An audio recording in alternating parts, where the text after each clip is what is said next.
Did you know all EU countries must meet 4 accession criteria to converge into the euro?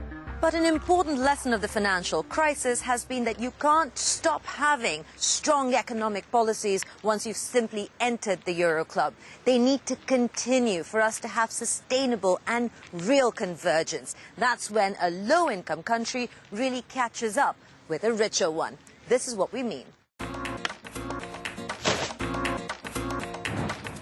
Like racers in a car club, countries who want to join the Euro club must meet the Maastricht convergence criteria.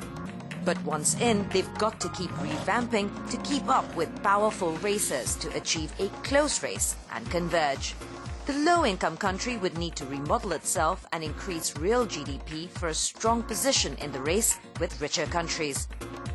That means a makeover of weak institutions and governance to match the power of institutions of richer countries.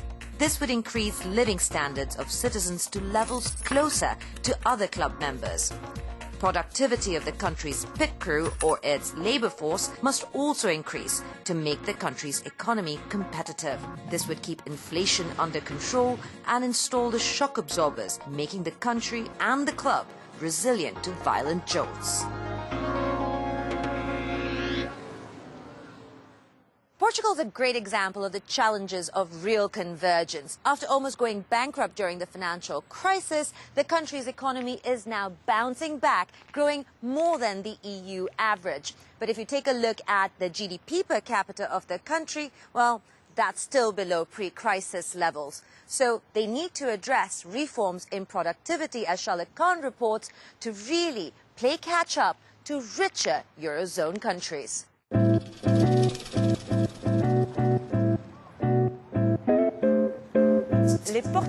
Yes, Maitri, despite being one of the EU nations working some of the longest hours, the productivity of Portuguese workers is below the EU 28 average. This paradox led the convergence process, which started in the 1950s, to stall in the mid-1990s.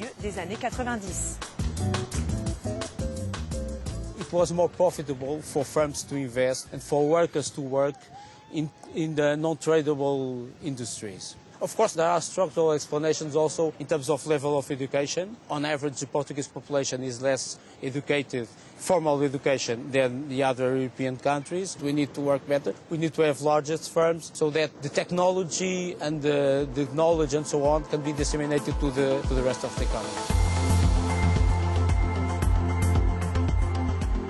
In Portugal, nearly a quarter of adults do not have a post-secondary degree. A lack of skills, especially in digital, is stopping the country from fully seizing the opportunities of the new economy, a situation exacerbated by the economic crisis. Before 2008, 2009, it's most part of our students, about 80%, was younger people, like these ones. But after the crisis, the things are changing completely. The most part of our trainees are older people that must find new skills to have new jobs.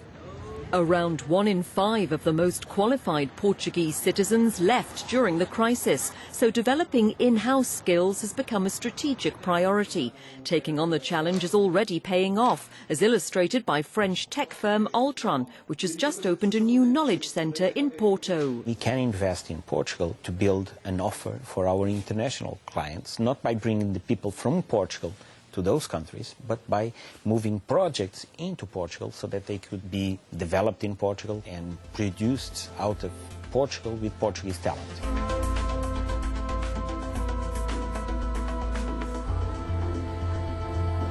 Last year, the Portuguese government launched InCode 2030, a national initiative to strengthen digital skills across the entire population. In this way, Portugal, a nation of great explorers, hopes to turn itself into a nation of innovators, a proper digital society and economy, and this to catch up with its most affluent European neighbours. But can citizens of countries like Portugal really catch up with rich neighbours? I asked the IMF's Europe head, how do you make that happen? Jeffrey, what did you bring to showcase what convergence means to you? So I pondered a lot about this, and I decided to bring a book about art. In the 1400s, the artist Brunelleschi discovered how to make two-dimensional paintings look three-dimensional, with perspective, it's called. And that involved picking a point in the painting where all the objects in the painting converge into one point. Since we're talking about convergence, that's what I thought I would do. So I brought along a painting, a very famous painting from the Vatican by Raphael. And this is in the studio of Athens. And what you can see here is that all the points converge to right between Socrates and Plato here.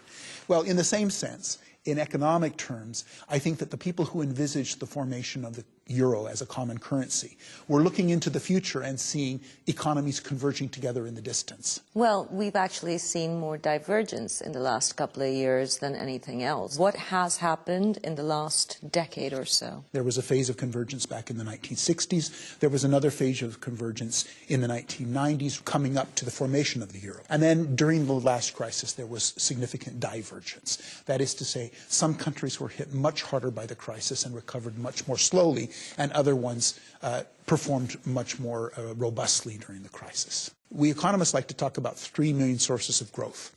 Labor means, do you have more workers? Well, populations in Europe are starting to shrink, actually. So we're not going to have more workers in the future. The second is investment. Investment is recovering in Europe, but it's still actually below its pre-crisis peak. And the third one is that productivity. Can we make the machines and the workers produce more efficiently? And that's going to be key. If you are a citizen and you've been watching the economy of your country for the last 10 years, you might wonder if the EMU may have caused the divergence versus convergence. Have there been flaws?